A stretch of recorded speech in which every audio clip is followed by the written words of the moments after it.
Welcome to Brawl Till We Fall. And now we are into Brawl Till We Fall news.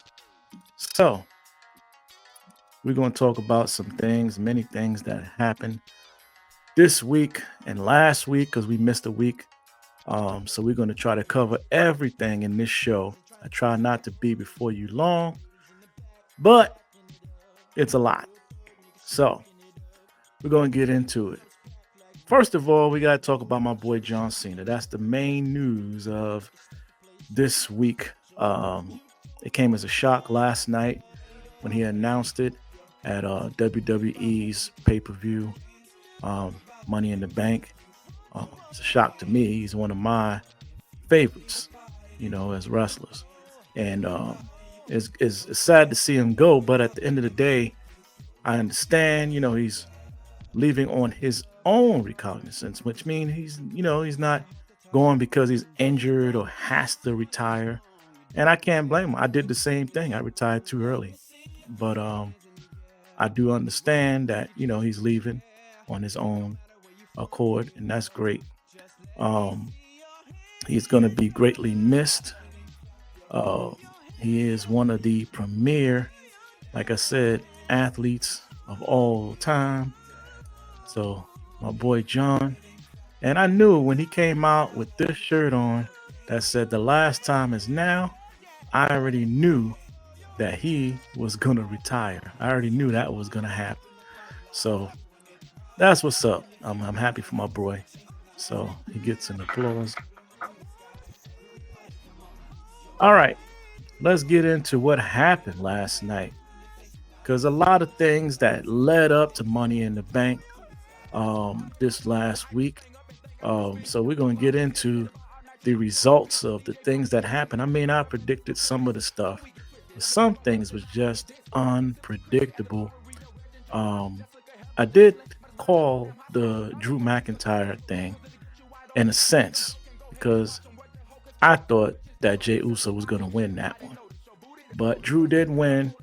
And what happened in the end, which we're going to get into in a minute. Right now, we're going to cover some things that happened that led up to the six-man tag team, because we saw the debut of a new bloodline member. That's Jacob Fatu, who came and made his debut on SmackDown. Because like I said, we missed a couple of weeks. So we're going to lead up into everything that happened.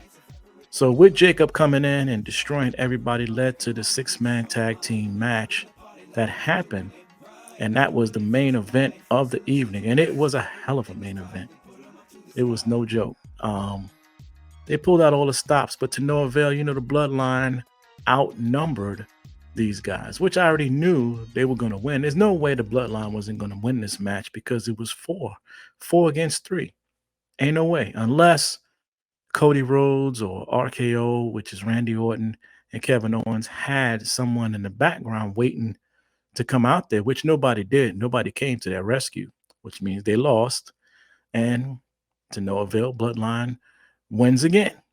And it seems like Solo has their number and has the number of all of them, because he's doing something different than what we've expected from Roman Reigns. Now, Roman Reigns did have that every time you thought this person was going to win, out comes a new member or a new family member or what have you. But Solo is bringing in guys that ain't in the locker room. These dudes are just coming out. And what they did to Paul Heyman, oh my goodness, that was ridiculous. That was crazy. So they took Paul Heyman out of the equation. There's a lot of rumors flying around. I'm not going to get into the rumors. I'm not going to play into that. Like I said, I got a lot to cover and I ain't got enough time. I got a lot of stuff, but I'm going to run out of time. So I'm going to get into just the main things. We saw on Raw the Wyatt Six make their appearance. And they they not only made an appearance, I mean, they took out everybody in the back. And they just been handing in tapes to explain what they're doing and all these different things. Um, but they have been tormenting Chad Gable, and I don't blame him. I mean, he deserves it. I'm gonna be honest with you. What he did to his group of people was just ridiculous. So I believe he deserves it in every way. Um, but I want to say that this, if you're a wrestling fan right now, you are in the midst of everything that's going on and it's off the chain. So, all right, let's get back over to Money in the Bank. Um, we saw it become Tiffy time. That's right. Tiffy has the new Money in the Bank briefcase, and she says she's going to paint it pink, and as you can see, it's pink. And that was her main focus of winning the Money in the Bank. So we saw that. Um, we saw Sami Zayn. He did something that we didn't think was possible. Yeah, he took out Braun Breaker. So I mean, he didn't take him out, but he did win the match. Honestly, thought he was going to lose. So he made me look at him in a different light. Braun Breaker is a monster in that ring. So for him to defeat Braun Breaker, yeah, he's got my respect right about now. And now let's get on to the main event that I call the main event. So it was a match with my boy Damian Priest. Um, and there's a lot going on with the Judgment Day. I'm just going to get into some of the storylines we've seen in the last few weeks. You have Dom and Liv Morgan, the soap opera between them. Um, and then I just can't help to feel that there's some type of animosity between Finn Balor and Damian Priest. Some things he's saying, like, yeah, boss, stuff like that. I don't know. I just feel a dissension coming in the ranks. Um, but leading to that, it was Damian Priest versus Seth Rollins. It was a one-on-one match. But now, Money in the Bank. Let's get back to what happened. The briefcase, the men's briefcase, was won by none other than Drew McIntyre, who said, when I win, I'm going to challenge whoever wins between Seth Rollins and Damian Priest. And he did just that and inserted himself into the match. Once they were all tired and worn out, which is a typical Drew McIntyre, he inserted himself in the match and became the third party. But here's what happened. Just as I predicted, CM Punk comes out of nowhere and makes him lose again. It's just, it's inevitable. First and foremost, I'm going to just say this. Do not ever start something new if you ain't finished what you already had in your and you're on your plate. He didn't finish with CM Punk. You thought beating him down on SmackDown in his hometown was going to make him surprised. So just stop. No, you should have known he was coming for you, and you should have been on alert that he would be there in Canada. Yes, he was, and he did what he had to do. And again, just like he said, he is a man of his word. He made sure that you would not get that belt. But he also pissed off a Seth Rollins, and Seth Rollins is not a person you want to piss off. So CM Punk now has a target on his back, not only from Drew McIntyre, who actually had a fit during before the press conference, but Seth Rollins is coming for you. So this is going to be very interesting to see what happens there. And that pretty much covers Money in the Bank.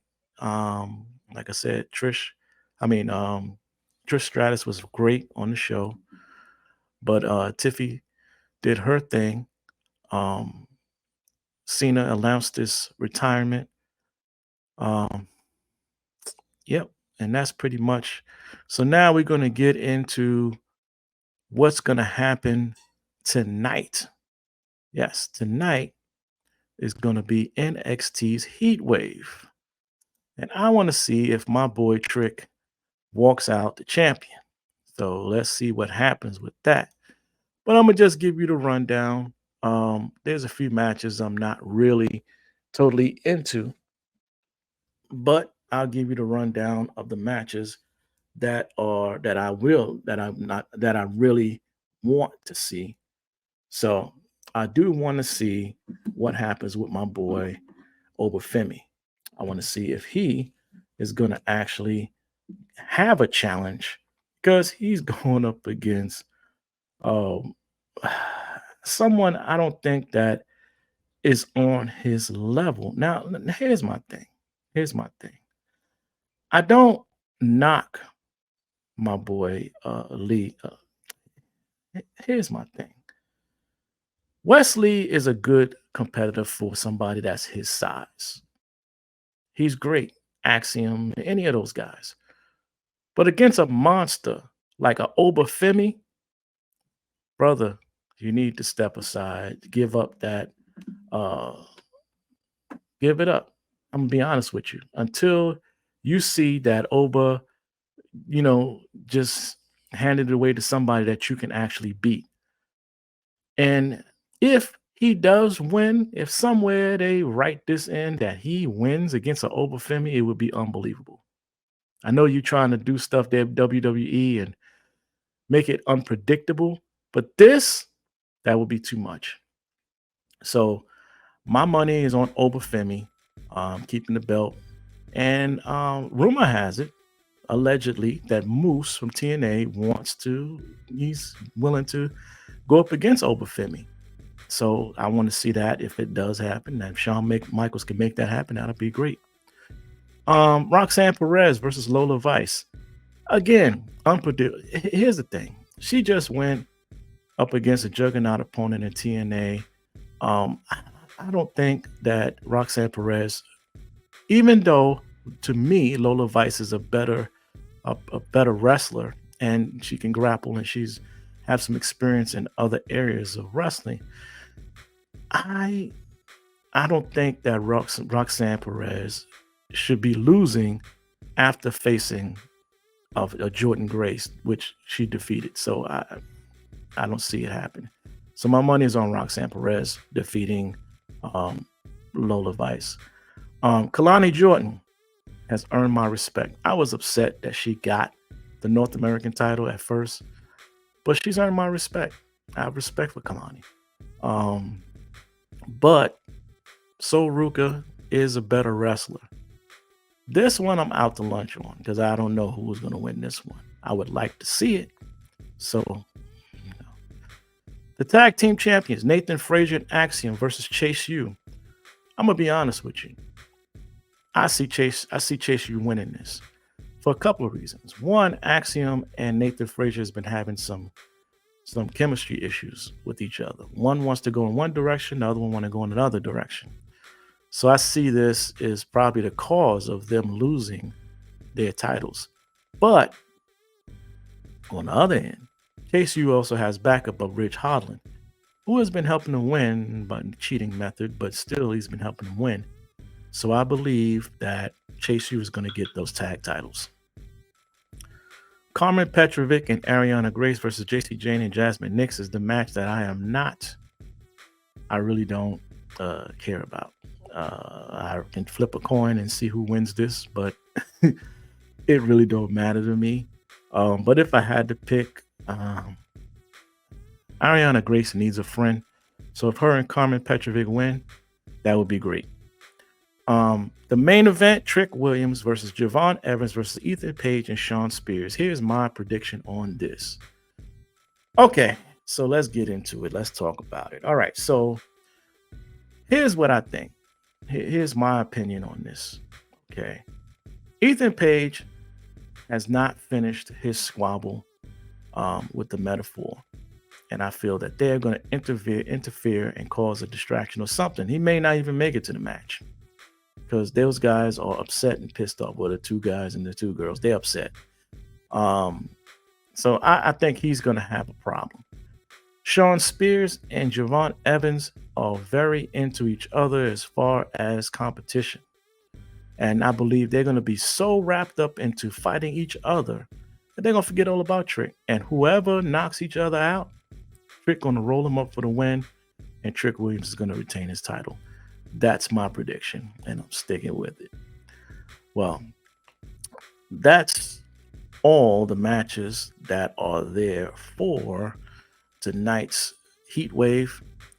So now we're going to get into our next segment after this commercial break. So stay tuned. We'll be back with AEW.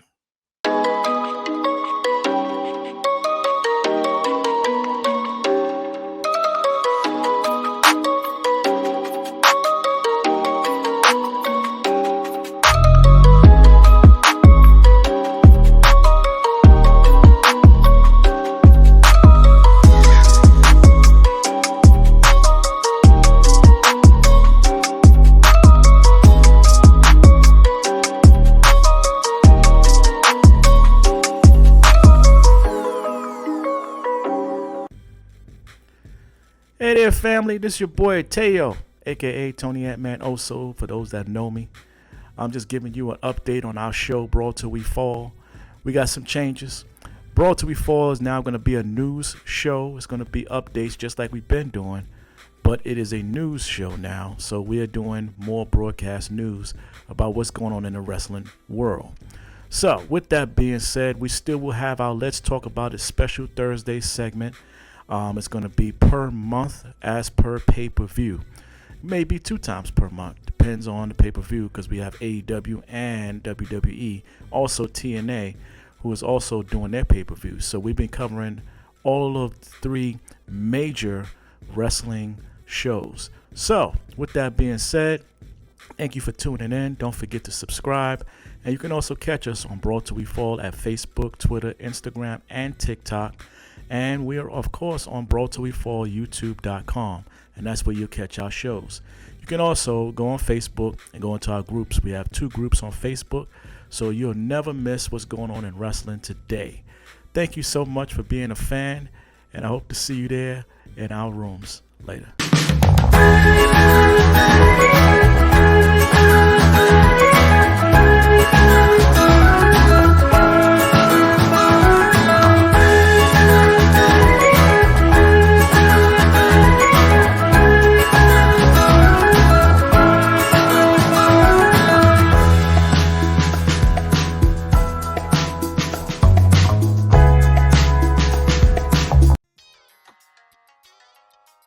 All right, let's jump into AEW. We're going to start with AEW Forbidden Door and get the winners out the way because, like I said, we missed that. We didn't do a show afterwards. So just going to give you the winners. So AEW Forbidden Door, we had MJF. He defeated Hechisario. All-Star Trios match. The Elite defeated the Scissor Gang, the Acclaim, and Hiroshi. Bryan Danielson defeated Shingo Takagi to advance to the Owen Hart Tournament. AEW Women's Champion defeated Mina Shirakawa, which is Toni Storm.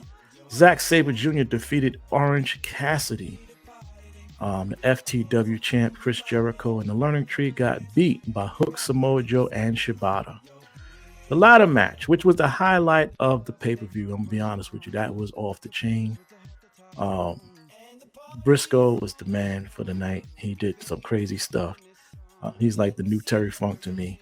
But the winner of all was Jack Perry. He's the new champion. The CEO, TBS champion, women's champion. Mercedes Moné defeated Stephanie Vecchia. And IWGP champ Moxley lost to Tetsuya Naito, and Swerve retained his title against Will Ospreay, which was a hell of a match. That was a hell of a match. I've been waiting for that match for a while and finally got it, and it was everything that I waited for. It was great. Awesome. Now, that brings me to this week. So, we're going to talk about some things. First person on my list to talk about is my man MJF. This is what we're going to talk about.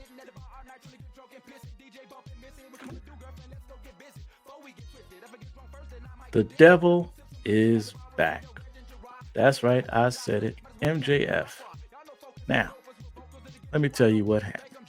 Okay, so he, as usual, pretended to be Daniel Garcia's friend as Daniel Garcia on Dynamite faced Will Ospreay. And after the match, well, first of all, during the match, he tried to give him the Dynamite ring and make him, help him cheat. But just like Will Ospreay, Daniel Garcia is a man of integrity and he's not going to do that. So I don't know. Maybe MJF, at least I thought he was taking that like, personal offense or whatever. But that's not what it is. So let me just get into it. So MJF, after the match, after Daniel Garcia's loss, um, which was because of him trying to give him the ring, got distracted, and Will hit him with the finisher, and that was it. So after the match, he beat the hell out of Daniel Garcia, bloodied, and then tried to break his neck. It was ridiculous. He really was trying to kill this boy. Anyway, later on, we see on Collision where he showed the footage of his vulnerable moments and blamed the audience because they cheered for Samoa Joe. Never mind the fact that they booed the whole group, the Degenerates formed by Adam Cole, his Undisputed Kingdom. And they booed Adam Cole and still boo Adam Cole. Um, Forget all of that. He still decides that now that everybody that the fans love, he is going to destroy. He's going to teach us a lesson because at his vulnerable moments, he trusted us and became friends with Adam Cole. That is not our fault. First of all, you decided to be friends with Adam Cole. And yeah, it was a great while it lasted. Honestly, I was against it, to be honest with you. But at the end of the day, you got what you got. All the people you screwed over in the past, you finally got what you got. So at the end of the day, it is what it is. And that's just the way I look at it. But he plans on destroying everybody, starting with this man, the man that I call the actual GOAT, and that's Will Ospreay. And Will Ospreay, he said, bring it. And I believe that Will Ospreay is going to give him, if he does defeat Will Ospreay, he going to know he been in a fight. And if he does defeat Will Ospreay, then he going to hit a brick wall when he gets to this man right here. So when he gets to Swerve, yeah, he's going to hit a brick wall because this dude right there is no joke. MJF, you're great on the mic, and I've said this before, and you're a good fighter. You're good, but you are not better than Swerve. I'm sorry, I don't see it.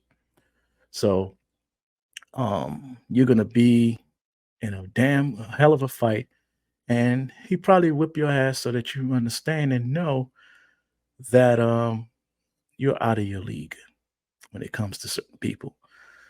And I love your confidence. And look, I'm a New Yorker too. I'm a New Yorker. I get it. But you're overly confident right now. And you ain't got no backup. Now, that's where you may acquire backup.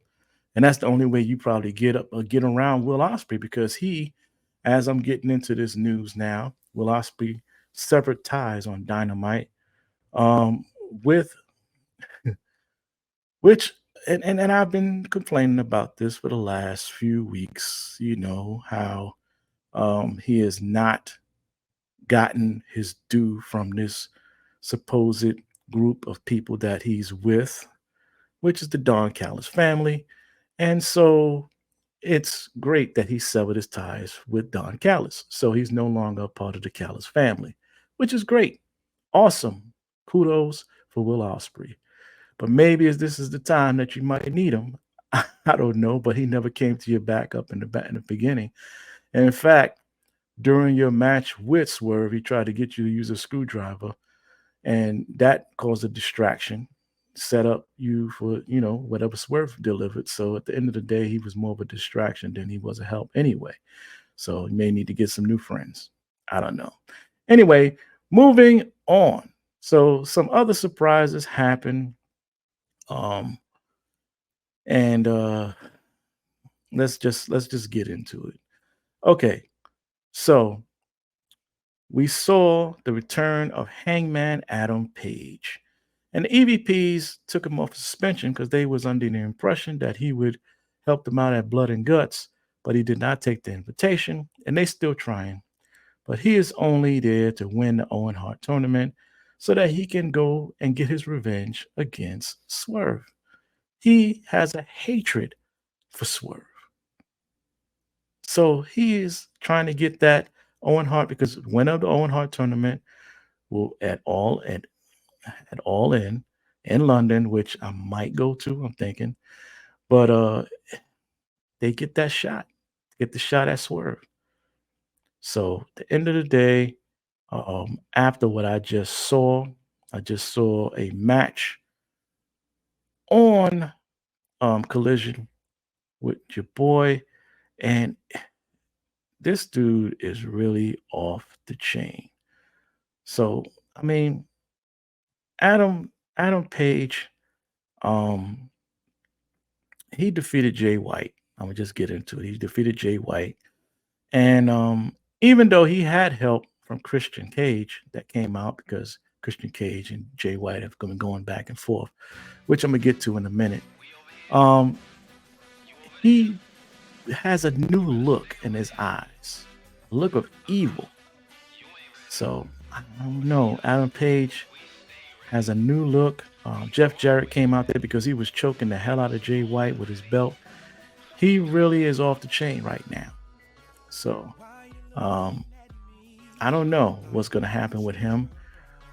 And if MJF is targeting and going after that title, he may try to take out. Anybody that's in his way, and that includes Adam Page. But I know that's going to be a hell of a fight because Adam Page he's worse than Drew McIntyre over in WWE against CM Punk right now. He's in a rage. Anyway, moving on. He did win. Like I said, thanks to Christian Cage. So he is going to be facing Bryan Danielson.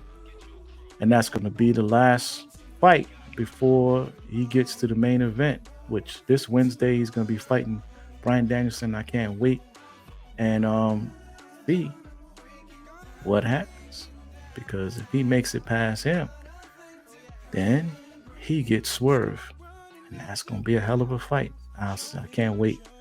But let's talk about Christian Cage for a minute. So this patriarchy, he has in this stable Luchasaurus and alleged son Nick Wayne and Mother Wayne.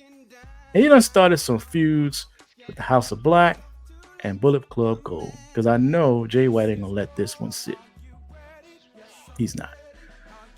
Now, if these two factions got together, and I'm just saying, what if they got together? What would happen to the patriarchy? That's just a question I'm gonna throw out there. We did see Jungle Boy get a surprise when he did an open challenge for the title. His former stablemate, Marco Stunt, came back. You know, they were all part, the Luchasaurus, and all of them was in one group, and he got his ass whipped. That's all I'm gonna say. That little boy should have stayed his ass home doing whatever he doing, because he got his ass whipped. And that's another one that's off the chain. Jack Perry has changed. He is not Jungle Boy no more. He done came out the jungle, and he's off the chain.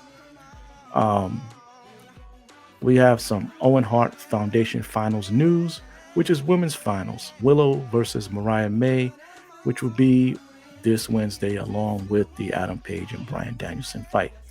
So the match of the week is Bryan Danielson versus Pac. That was the greatest match of all time this week.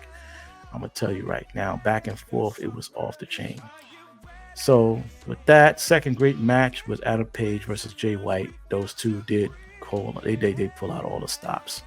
So that's it, and that's all I got for this week, AEW, WWE. Next week, I'll bring you some TNA news. Like I said, all I got lately is that Moose did allegedly state that he would be willing to face Obafemi over in NXT. That's all I got for right now. Thank you for tuning in to AEW, I should say BTWF News. And we are signing off, and I'll see you next pay-per-view or next Sunday, whichever comes first. All right, and I'm out. Peace.